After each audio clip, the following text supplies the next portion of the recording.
Irmãos, vamos abrir a nossa Bíblia no Evangelho de João, capítulo 20. Evangelho de João, capítulo 20, de 1 a 18.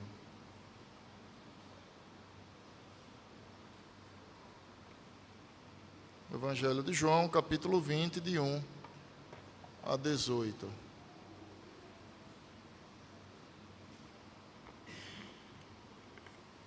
Vamos orar, ao passo que vamos lendo, também vamos explicando o texto. Senhor, que as palavras dos meus lábios e o meditar do meu coração sejam agradáveis na Tua presença, Senhor, rocha minha, e em Cristo, Redentor nosso. Amém. Irmãos, temos visto já desde alguns domingos atrás esse processo de julgamento, captura, condenação e a pena de morte a qual o Senhor Jesus Cristo sofreu. Hoje pela manhã tratamos sobre o sepultamento do Senhor Jesus. E agora, finalmente, chegamos à perícope escrita por João, que relata a sua ressurreição. Eu preciso fazer a observação que João faz um relato aqui não tão minucioso como em outros evangelhos. Por exemplo, ele vai registrar só a Maria Madalena, como quem tendo ido ao sepulcro. Mas com base nos outros evangelhos, sabemos que com Maria Madalena foram outras mulheres e tinham como propósito dar seguimento ao processo ali de ornamentação do corpo do Senhor Jesus, tá? De aplicar ali algumas flores, ou óleos, ou especiarias, a exemplo do que havia feito o próprio Nicodemos. Pela manhã vimos que Jesus foi sepultado no túmulo de José de Arimateia, e foi o corpo de Jesus que inaugurou esse túmulo, mas quem fez a preparação do corpo para o sepultamento foi Nicodemos, o mesmo Nicodemos do capítulo 3 do Evangelho de João. E uma das características desse Evangelho é focar nos diálogos. Então, João é especialista, força de expressão minha, em focar nos diálogos. Então, por exemplo, ele não vai se ater aos detalhes de quantas pessoas foram ao túmulo, como acontece aqui, por exemplo, com Maria Madalena, e as demais não são citadas por ele. Mas vocês vão observar que os diálogos, eles são muito presentes nessa perícope. Então o texto começa assim: no primeiro dia da semana, ou seja, o domingo, Jesus ressurgiu em um domingo, e a partir daí, então, a igreja passou a adotar o primeiro dia da semana, o dia do Senhor, o dia da ressurreição do Senhor, como esse dia que deveríamos consagrar. Eu quero abrir um parêntese para lembrar os irmãos que para o crente todos os dias são santos, tá? Eu vi alguém postar esses dias, Sexta-feira Santa. Irmãos, tomem cuidado com a mente catolicizada ou a mente romanista. Às vezes a gente traz para nós comportamentos que não são peculiares à nossa fé. O romanismo vai dizer que a sexta-feira é santa. Para nós, segunda, terça, quarta, quinta, sexta, sábado, domingo, todos os dias são dias santos, tá? Agora, o domingo, ele é um dia mais especial, em razão que esse dia o Senhor separou para que o seu povo descansasse nele, refrigerando a sua alma, mas também exclusivamente dedicasse o seu tempo a adorar ao Senhor. Nos outros dias também adoramos, mas no domingo não assumimos nenhum outro compromisso, senão o compromisso de buscarmos exclusivamente a face do Senhor. Então, no primeiro dia da semana, de madrugada, isso aqui era por volta das 6 horas, aí aqui está sendo chamado de madrugada por conta da própria região, não é? Aqui no Nordeste, por exemplo, às 16 horas está escurecendo. Só que lá em Gramado, no Rio Grande do Sul, essa escuridão chega às 20 horas. Não é? Então, se aqui é às 18, no Rio de Janeiro é às 19, no Rio Grande do Sul, isso vai aparecer lá para as 20 horas. Então, percebam que, a depender da região, então, esse fenômeno acontece. Maria Madalena foi ao túmulo e viu que a pedra da entrada tinha sido removida. E qual foi sua reação? Verso 2. Então correu e foi até onde estava Simão Pedro e o outro discípulo, a quem Jesus amava, e disse-lhes: tiraram o Senhor do túmulo e não sabemos onde o colocaram. Observem que Maria Madalena, ela se esqueceu da promessa que havia sido feita da ressurreição. E isso não aconteceu só com ela, mas também com os demais discípulos. Somado a isso, irmão, mais uma vez, João, autor desse evangelho, ele está apontando outro discípulo que não nos dá um entendimento de quem seja. Observe que é um comportamento de João evangelista escrever e afirmar o outro discípulo, ou o discípulo amado. Quem é esse discípulo aqui? É ele mesmo. Só que ele não está se citando, não está citando o seu nome. Lembram quando Jesus pediu ao discípulo amado que cuidasse de Maria? Aquele era João, o discípulo amado. Lembram que esse mesmo discípulo foi o único a ver a crucificação? Era João. E agora, mais uma vez, ele aparece ao lado de quem? De Pedro, que recebe a informação de Maria Madalena, que supostamente roubaram o corpo do Senhor Jesus. Essa foi uma dedução dela. Ora, se a pedra está rolada do sepulcro, e ela nota que ele está vazio, então a sua fé não veio antes da sua percepção humana. Lamentavelmente. Porque se a fé viesse antes da percepção humana, Maria Madalena teria lembrado da promessa de ressurreição. Vejam o que diz lá no livro de Salmos 16, verso de número 10. Salmos 16, verso 10, diz assim: pois não deixarás a minha alma na morte, nem permitirás que o teu santo, observe que o santo aqui com S maiúsculo, se reportando a uma perspectiva messiânica, tá? Que o teu santo veja a corrupção. Isso é uma promessa veterotestamentária. Os livros que os discípulos de Jesus tinham em mãos eram o Antigo Testamento. Esse evangelho ainda não havia sido escrito, nenhum dos evangelhos.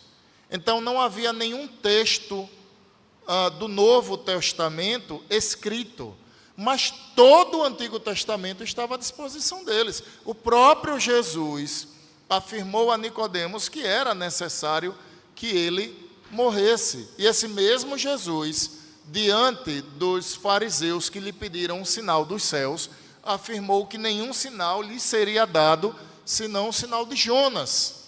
Da mesma forma como o profeta esteve 3 dias e 3 noites no ventre de um grande peixe, o Filho do Homem estaria 3 dias e 3 noites no coração da terra. Ou seja, 3 dias e 3 noites apresentam uma limitação. Então Jesus não estaria no coração da terra permanentemente, mas ele estaria temporariamente. Observem que Maria Madalena não enxergou aquilo com os olhos da fé, mas com seus olhos naturais. E aqui nós temos uma lição. Você sabe qual é um dos nossos principais problemas na vida cristã? É que nós só usamos os olhos da fé no culto ao Senhor. E olhe lá. Quando as adversidades nos chegam, quando nós precisamos enfrentar as dificuldades da vida, o nosso coração se enche de temor. E a pergunta é: por que ter o coração cheio de medo se nós só devemos temer a Deus? A resposta é: porque nós nos apegamos àquilo que vemos com os nossos olhos naturais. Quer ver um exemplo claro disso? Quando o barco dos discípulos foi impelido pelas ondas do mar, e Jesus veio caminhando por sobre as águas. Então Jesus disse aos discípulos: não temam, e de pronto se identificou. Os discípulos disseram assim, aliás, Pedro disse: se és o Senhor, manda ir ter contigo por sobre as águas. Jesus disse: venha. O que é que aconteceu com Pedro? Observe que Pedro, quando pulou da embarcação, ele não afundou. Pedro não afundou quando pulou da embarcação. O texto afirma que Pedro caminhou por sobre as águas. No entanto, temendo as ondas que batiam contra o barco e contra ele, temeu. E a consequência foi o quê? Passou a afundar. Só que mesmo Pedro em meio ao pecado, qual o pecado de Pedro? A desconfiança da provisão divina. Ou seja, ele desconfiou que aquelas ondas poderiam afogá-lo, ainda que Jesus afirmando: venha. Pedro, em meio ao pecado, Deus foi lá e o socorreu. Jesus estendeu a sua mão e o livrou do afogamento. Observem, irmãos, que nós somos tentados ao que aconteceu com Maria Madalena. Nós somos tentados a ver a vida com os nossos olhos naturais, a enxergar as adversidades não com fé, mas com temor, quando a Escritura diz que nós devemos temer tão somente a quem? Ao Senhor. Mas nós deixamos de temer e confiar no Senhor e passamos a temer as adversidades da vida. Então, qual foi a fragilidade de Maria Madalena aqui? Foi o fato dela haver se esquecido daquilo que Deus prometeu. Ela desconfiou da providência divina. E qual era a providência? No terceiro dia, ele vai ressuscitar. E aquele era o terceiro dia. Mas os seus olhos naturais fizeram enxergar um furto ao corpo de Jesus e fez com que os seus olhos espirituais, ou seja, a sua fé, a lembrasse que na verdade ele não foi furtado, mas ele ressuscitou. A mesma coisa acontece conosco. Pode observar. Então, verso de número 3 diz: com isso, Pedro e o outro discípulo saíram e foram até o túmulo. Lembrando que o outro aqui é João, o mesmo João que escreveu o texto. Ambos corriam juntos, mas o outro discípulo, ou seja, João, correu mais depressa do que Pedro e chegou primeiro ao túmulo, porque João era mais jovem. João era o discípulo mais novo do Senhor Jesus. Quando Jesus chamou João como discípulo, ele tinha apenas 17 anos de idade. Ele era muito jovem e de todos os discípulos, era o discípulo mais jovem, mais novo. Verso 5. E abaixando-se, viu os lençóis de linho, mas não entrou. Aqui é João. Então, João chega à porta do túmulo, ele se agacha, vê os lençóis como um casulo vazio. Ele vê os lençóis como um casulo vazio, mas ele não entra. Mas Pedro, como sempre, no seu ímpeto, verso de número 6, diz assim: Simão Pedro, seguindo, chegou e entrou no túmulo. Ele também viu os lençóis e o lenço que tinha estado sobre a cabeça de Jesus, e que não estava com os lençóis, mas enrolado num lugar à parte. Observem que nós temos aqui coisas distintas. Quando Jesus ressuscita, segundo os relatos do Evangelho, não há uma ideia de que ele se desenrola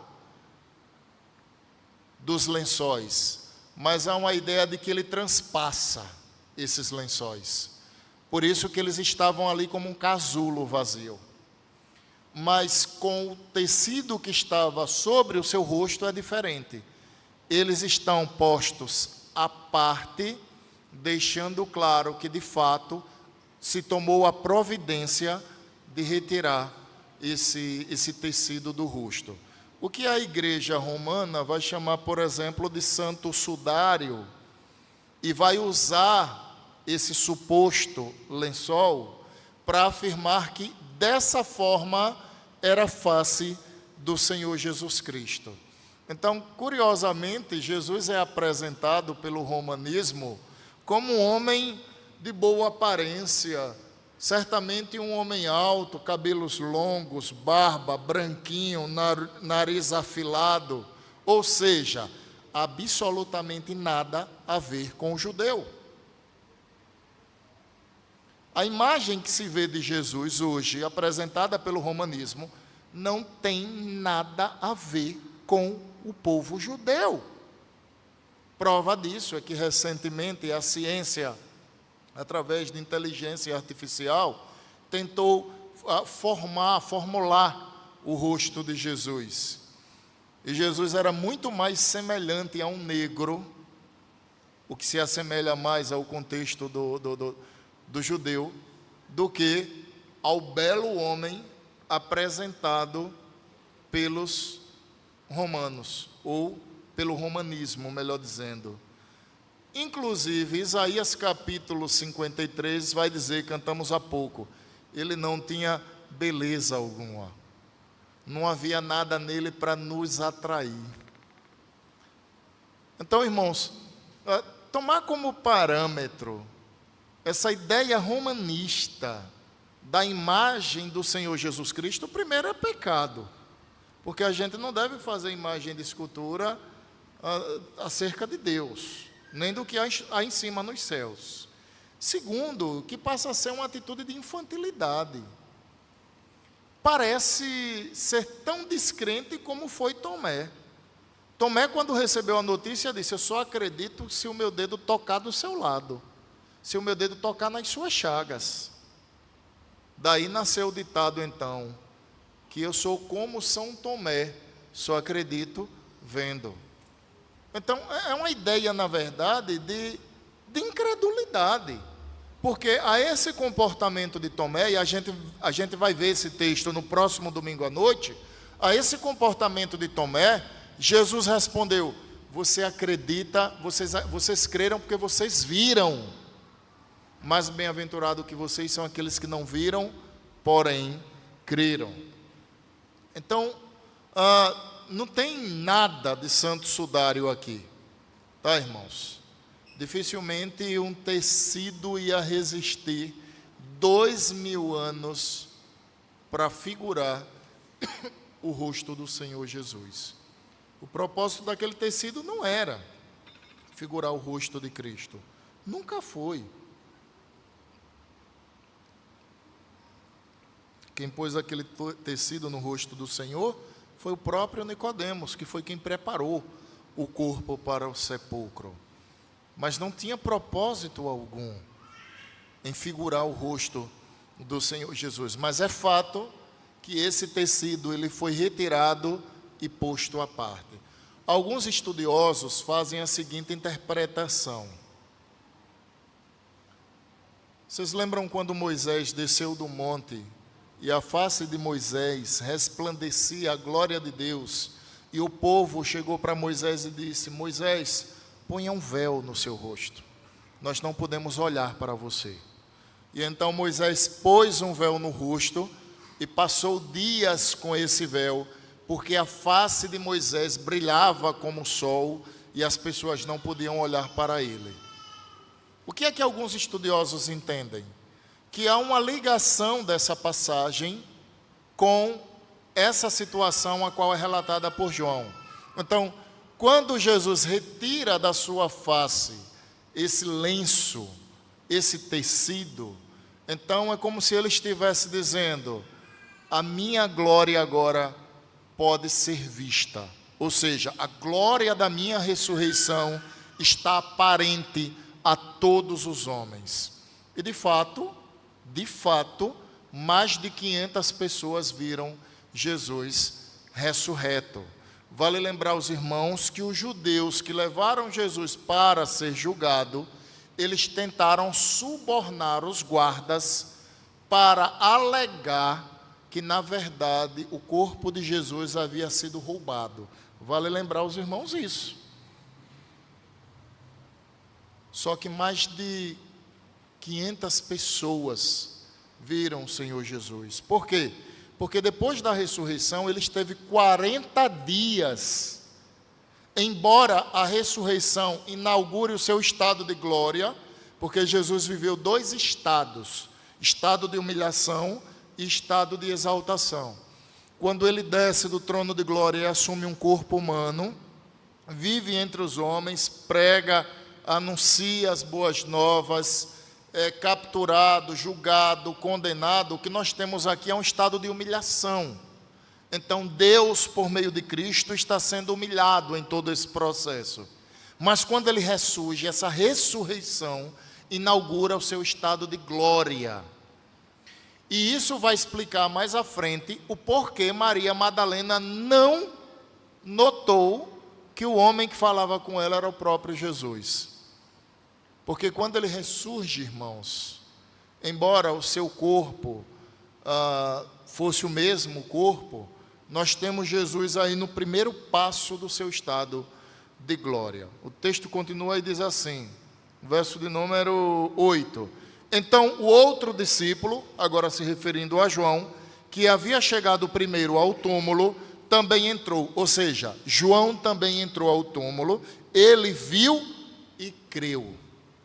A pergunta é: creu em quê, finalmente? Será que João era descrente? Ele creu que de fato Jesus ressuscitou. Verso 9: pois ainda não tinham compreendido a Escritura. Olha a resposta aqui. Ou seja, agora ele compreendeu a Escritura, que era necessário que ele ressuscitasse, Jesus ressuscitasse dentre os mortos. E os discípulos voltaram outra vez para casa. Agora, eles não mais ouvem apenas Maria Madalena, porque naquela época a palavra feminina tinha pouco crédito. Então, quando João e Pedro vão até o túmulo, eles vão para constatar. A bem da verdade, a palavra de Maria Madalena não tinha sido suficiente.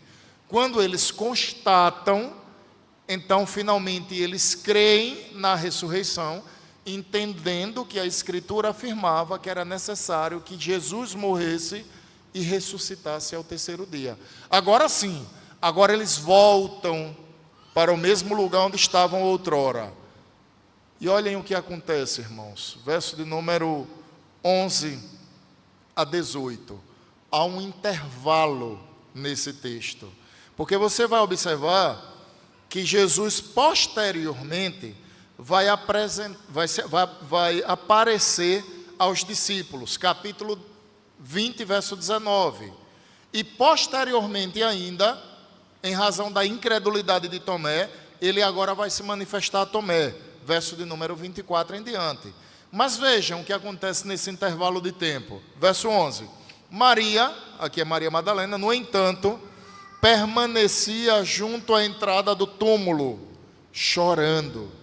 Enquanto chorava, abaixou-se, olhou para dentro do túmulo e viu 2 anjos vestidos de branco, sentados onde o corpo de Jesus tinha sido colocado, um à cabeceira e outro aos pés.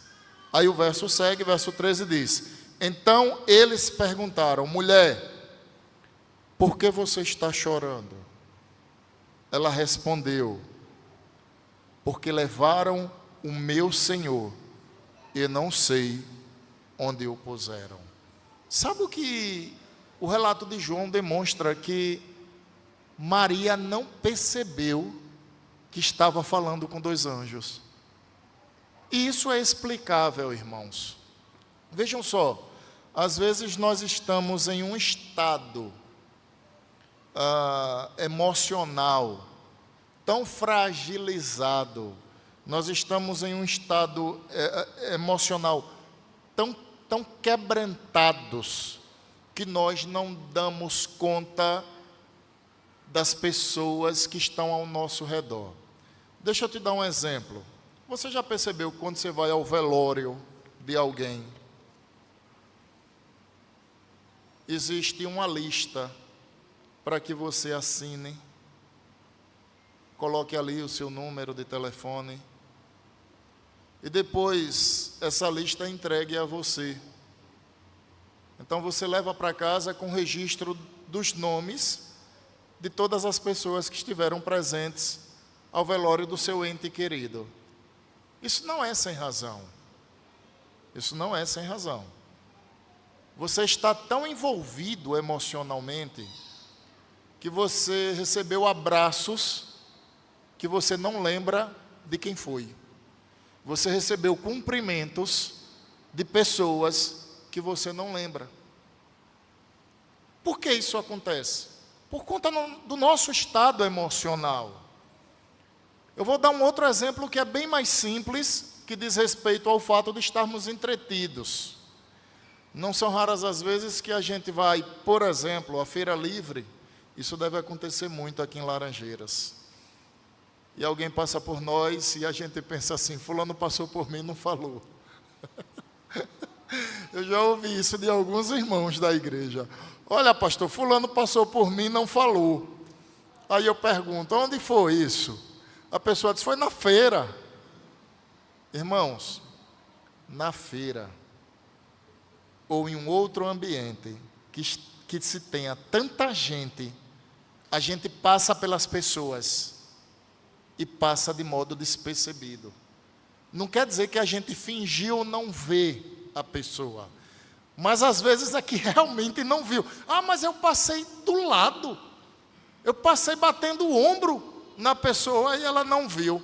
Eu lhe pergunto: quantas pessoas passaram do lado dela, do lado dele, batendo ombro com ombro? Foi só você? Certamente que não. Nesse segundo exemplo, nós temos então alguém que está entretido com a feira livre, com alguma programação, por exemplo, em um estádio de futebol. Então é difícil de você ver algum conhecido em um estádio de futebol. Nós temos ali 16 mil pessoas, 40 mil pessoas, daí por diante. Então isso explica por que Maria Madalena, ela não nota que está conversando com anjos. Ela não percebe isso. Então o texto continua, diz, verso de número 14. Depois de dizer isso, ela se virou para trás. Olha, irmãos, e viu Jesus em pé, mas não reconheceu que era Jesus. Se você estava achando um absurdo Maria Madalena não ter reconhecido que avistou 2 anjos, e agora que ela avistou o próprio Cristo, e ela não reconheceu que era o Senhor Jesus. E há 2 possíveis explicações para isso também. A primeira delas é a que eu acabei de relatar, o estado emocional dela. Irmãos, de fato, nós temos aqui uma mulher que amava o Senhor.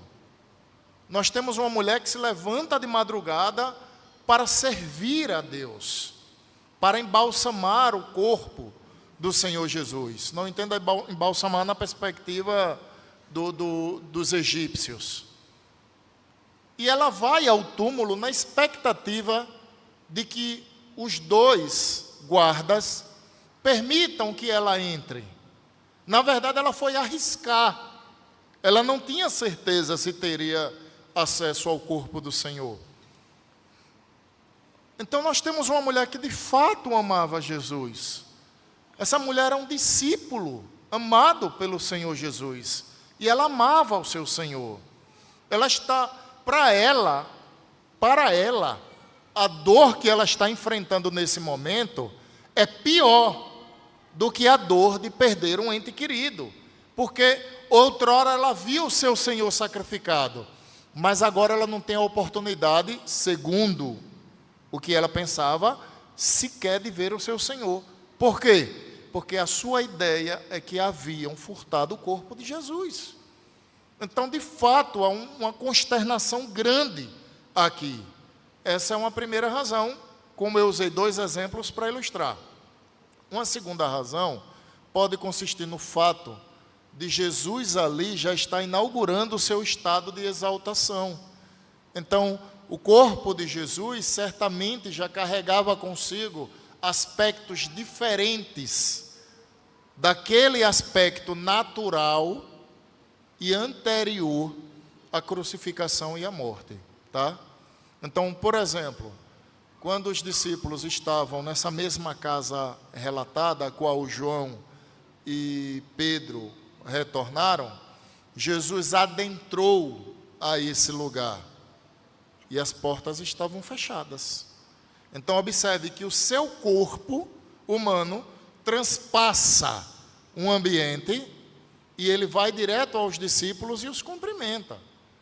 Então percebam que de fato ele já está em um estado de glória, tá bom? Então ela não reconheceu que era Jesus. Verso 15. Jesus lhe perguntou: mulher, por que você está chorando? Observe, a mesma pergunta que os anjos fizeram. Por que você está chorando? Olha a segunda pergunta: a quem você procura? Essa pergunta Jesus fez no Getsêmani, quando toda aquela marcha de soldados veio lhe buscar. Ele questionou: a quem vocês procuram? Agora ele pergunta a Maria Madalena: a quem você procura? Jesus sabia que Maria Madalena estava procurando? Sabia. Mas ele a fez confessar. Deus sabia.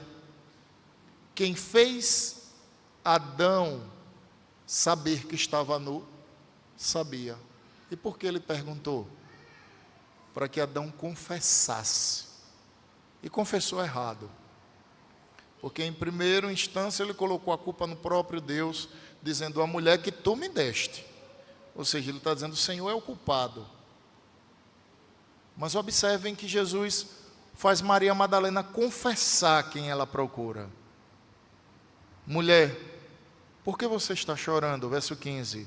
A quem você procura? Ela vai responder agora. Ela, supondo que ele fosse o jardineiro, respondeu: se o Senhor tirou daqui, diga-me onde o colocou e o levou. Jesus disse: Maria. E agora ela reconheceu a voz do Senhor. Observe, irmãos, ela voltando-se lhe disse em hebraico: Rabone. Ela está reconhecendo finalmente o Senhor, que quer dizer mestre. Ou seja, há uma exclamação. Esse não é o momento que ela está perguntando. É o meu Senhor. Ela não está perguntando, ela está afirmando. Rabone, ela está dizendo mestre. Ela está surpresa com o que ela está vendo. Verso 17. Jesus continuou: não me detenha, porque ainda não subi para o meu Pai. Mas vá até os meus irmãos e diga a eles: subo para o meu Pai e o Pai de vocês, para o meu Deus e o Deus de vocês. Então, nesse momento, irmãos, Maria reconhece que de fato é o Cristo ressurreto. Mas não apenas isso. Pode nos causar estranhamento Jesus dizendo assim: Maria, não me detenha. E aqui há duas explicações para isso. A primeira delas é que Maria teria tempo para ver Jesus outras vezes. Então, na cabeça dela, aquele era um momento exclusivo para ver Jesus. Para Jesus, não. Ou seja, para Jesus, durante os 40 dias que seguiriam após a ressurreição, Maria teria a oportunidade de vê-lo. Os discípulos o viriam. Por isso que ele disse: Maria, não me detenha. Como quem diz assim: Maria, não me interrompa. O que eu quero é que você vá aos meus irmãos. Observem como Jesus chama os discípulos. Primeiro, os discípulos eram servos. Depois, Jesus disse: eu não chamo vocês de meus servos, eu tenho chamado de meus amigos, porque tudo que eu ouvi do meu Pai eu vos dei a conhecer.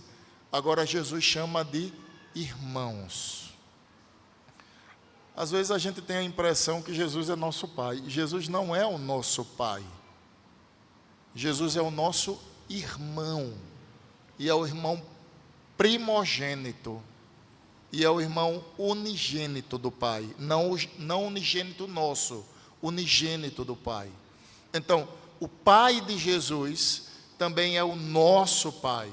Observem que as palavras de Jesus, elas fazem Maria entender e dar esse entendimento aos discípulos que eles faziam parte de uma mesma família.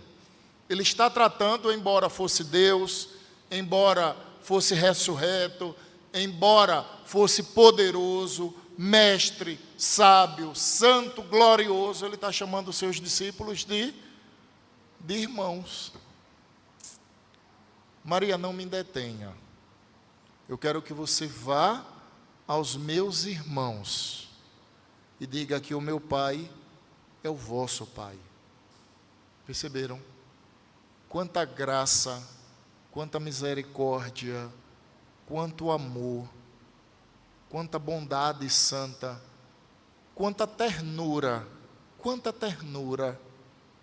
envolvida na ressurreição e no diálogo entre Jesus e Maria Madalena.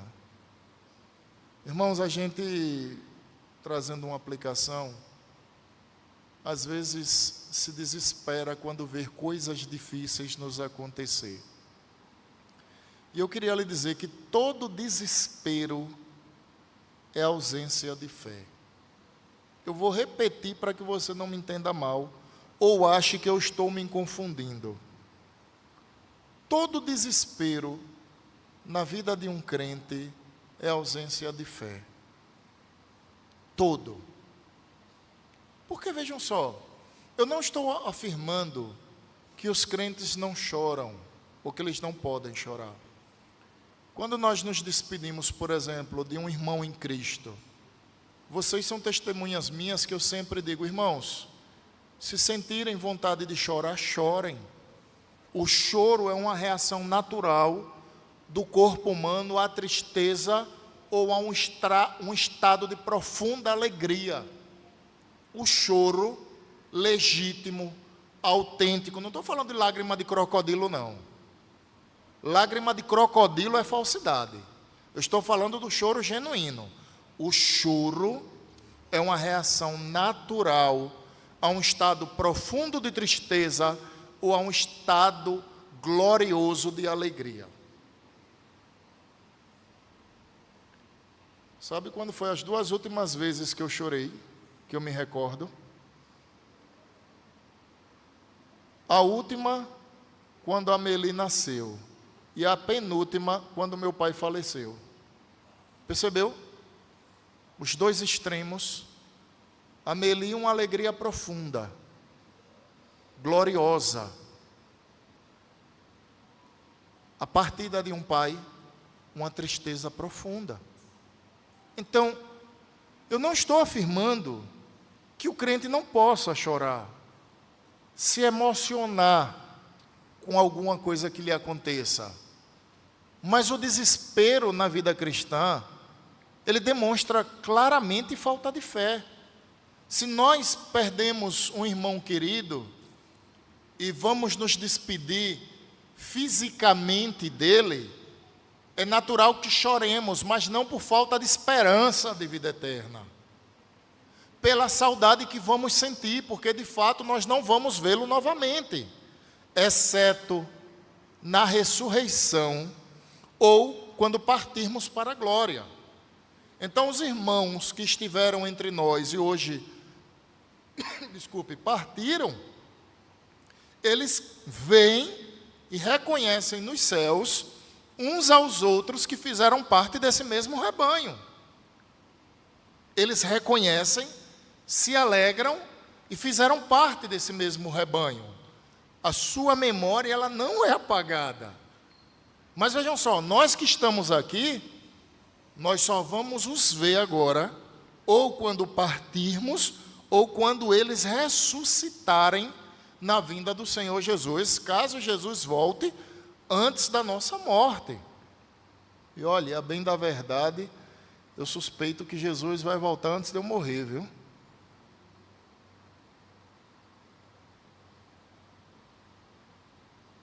Nós nunca estivemos tão próximos da volta do Senhor Jesus Cristo como estamos agora. Então, irmãos, façamos como as virgens lúcidas que se prepararam para o encontro com o noivo. Não seja você uma virgem nécia, como a virgem nécia da parábola, que ela não se preocupou com o noivo, e faltou óleo então, e no final de tudo, o noivo veio, mas ela não foi com ele. Cuidado com isso. Se você é crente, se prepare diariamente para um encontro com o Senhor. Irmãos, nós devemos viver todos os dias sabedores que devemos estar preparados para a vinda do Senhor Jesus. Quem está em pecado, se arrependa das suas mazelas. Confesse as suas desgraças diante de Deus e peça perdão. Abandone. Se corrija desse mal e rogue a Deus por misericórdia e graça. E se você tem perseverado na fé, continue perseverando.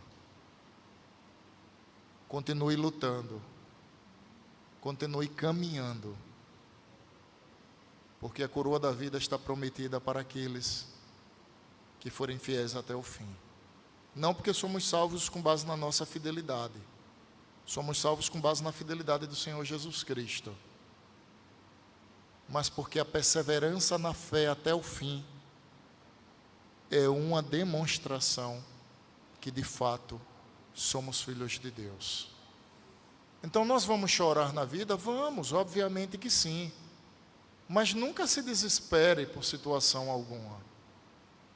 Porque o desespero, ele demonstra a ausência de fé. Ele demonstra que nós temos visto as coisas com os olhos naturais, mas não espirituais. Ah, pastor, vai mudar o governo. Que mude. Quantos governos já mudaram? Você passou fome até hoje? Não passou. Ah, pastor, mas está beirando aí uma outra pandemia. Eu rogo a Deus que não. Mas se vier, e você suportar como suportou a primeira, e se eu não suportar, estará do lado de Cristo. O morrer para o apóstolo Paulo era lucro. Ou será que tem alguém aqui achando que essa vida, ela é mais valiosa que estar com Cristo? Porque se o seu pensamento é esse, essa é uma demonstração categórica de que você vive pelo ângulo do olhar natural, mas você não tem vivido pela fé. Pare um pouco e pense nisso. Pare um pouco e reflita sobre isso. Olhemos mais a vida e as coisas ao nosso redor, irmãos, pela fé. Não é porque você passa por um momento difícil que Deus lhe abandonou. Não é porque você agiu com incredulidade que Deus vai deixar de socorrer você. Pedro também agiu. Maria Madalena sequer reconheceu que era Jesus. Mas nem por isso Deus, em sua infinita graça e misericórdia, deixou de ampará-los. No entanto, a incredulidade não deixa de ser um pecado. E é um pecado, irmãos, que desperta em Deus a ira. Porque a incredulidade é a frase que diz: eu não confio no Senhor, por isso eu faço com as minhas próprias forças. Eu não confio no Senhor, por isso que eu busco outros homens para fazer no lugar do Senhor. Irmãos, não sejamos incrédulos. A incredulidade é algo típico do ímpio, do descrente. Mas nós somos chamados a viver pela fé, pela certeza de esperança de vida eterna. Nós não somos chamados a viver como os ímpios. Ah, pastor, os meus vizinhos estão desesperados. Você é crente. Seus vizinhos não conhecem a graça de Deus. Eles podem viver assim. Você não deve. Você deve viver pela fé. Você deve olhar para o autor e consumador da sua fé. Você deve olhar para Cristo. Ele é o seu redentor. Ele é o seu irmão. Nós somos co-herdeiros com Cristo e herdeiros de Deus. Ele disse que no lugar onde Ele estaria, nos levaria para estar com Ele. Ora, irmãos, como não amar um Deus como esse? Como não servir com alegria a esse Deus? E como não reconhecer que Ele é bondoso e generoso? Perceba isso. A Maria Madalena começa toda perdida nas suas interpretações. Jesus a chama para si. A doce voz do Cordeiro penetra os seus ouvidos, desce a alma daquela mulher, como quem diz: Maria, sou eu, o seu Salvador. E ela, espantada, diz: Rabone, mestre, com o coração cheio de fé agora. E agora, com o coração cheio de fé, em obediência à palavra de Deus, ela vai cumprir aquilo que Jesus designou. Foi justamente o que Jesus ordenou. Jesus continuou, verso 17: não me detenhas, porque ainda não subi para o meu Pai, mas vá até os meus irmãos e diga a eles: subo para o meu Pai e o Pai de vocês, para o meu Deus e o Deus de vocês. Então Maria Madalena foi e anunciou aos discípulos: eu vi o Senhor. E contava que Jesus lhe tinha dito essas coisas. Agora, irmãos, com o coração cheio de fé, ela cumpre a uma ordem divina: ir e anunciar. Ela não omitiu, ela não escondeu, ela não subtraiu uma informação tão importante. Ela foi com alegria anunciar que o Senhor havia ressuscitado. Qual a implicação que isso nos traz? É que muitas vezes, irmãos, nós falamos do Senhor como quem conta uma mentira. Nós falamos do Senhor com desconfiança, com insegurança. Nós somos um povo que se acomodou em não pregar o Evangelho. Nós achamos que não é nada demais convidar as pessoas para virem ao culto. Nós achamos que não é nada demais ver alguém sofrendo e gemendo de dor e não nos dispormos a orar por essa pessoa e apresentar o Deus da nossa salvação a essa pessoa. Nós achamos que não é nada demais testemunhar sobre Cristo onde nós andamos, aos nossos vizinhos, colegas de trabalho, de sala de aula, Observem que nós vivemos em um comodismo espiritual. É como se as pessoas lá fora elas não precisassem das boas novas.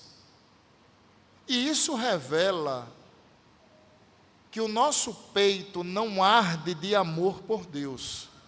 Porque quando Maria Madalena recebe do Senhor Jesus a ordem de vá e diga aos meus irmãos que eu subo para o meu Pai, que também é o Pai de vocês. Essa mulher sai empolgada, estupefato, ela sai alegre. O desejo do seu coração é dizer ao mundo que ela se encontrou com o seu Senhor e que Ele é ressurreto. Mas quando a gente olha para o desejo do nosso coração, irmãos, a gente percebe que nós somos tímidos com relação à fé. Irmãos, se a gente fosse entusiasmado para anunciar as boas novas, como somos entusiasmados para torcer pelo nosso clube de futebol, se nós fôssemos entusiasmados para anunciar as boas novas, como somos entusiasmados para defender os nossos candidatos, se no nosso peito houvesse entusiasmo para anunciar as boas novas, como há entusiasmo para os nossos entretenimentos. Percebam, irmãos, que nós somos frios na fé. Nós somos um povo que beira mais a religiosidade que o cristianismo. Nós somos um povo que está muito mais preocupado com as formas do que com o Senhor da nossa vida. Nós estamos muito mais preocupados com aquilo que os nossos olhos veem do que aquilo que a nossa alma contempla. Mas é tempo de se arrepender. É tempo de se arrepender. É tempo de nos convertermos do nosso mau caminho, de olharmos para nós mesmos e percebermos que há muito em nós que precisa ser mudado. A nossa relação com o Senhor ser uma relação piedosa, a nossa relação uns com os outros, o nosso amor pelo reino de Deus, pela igreja do Senhor Jesus. Há tempo, irmãos, não apenas de revermos conceitos, como de nos arrepender, nos corrigir e clamar por graça e misericórdia.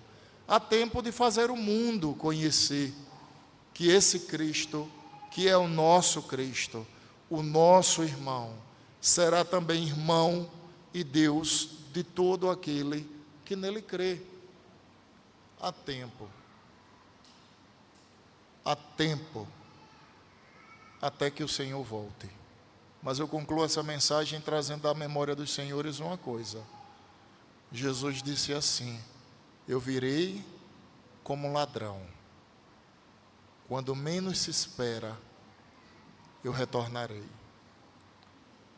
Eu afirmo que há tempo, mas esse tempo está submisso à volta do Senhor Jesus.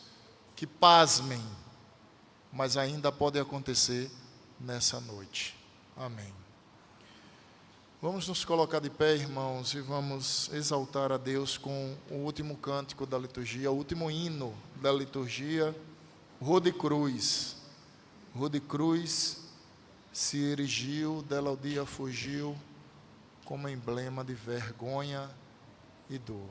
Cantemos com alegria, cantemos com empolgação, cantemos, irmãos, como quem ama a Deus de verdade. Cantemos como quem ama a Deus de verdade.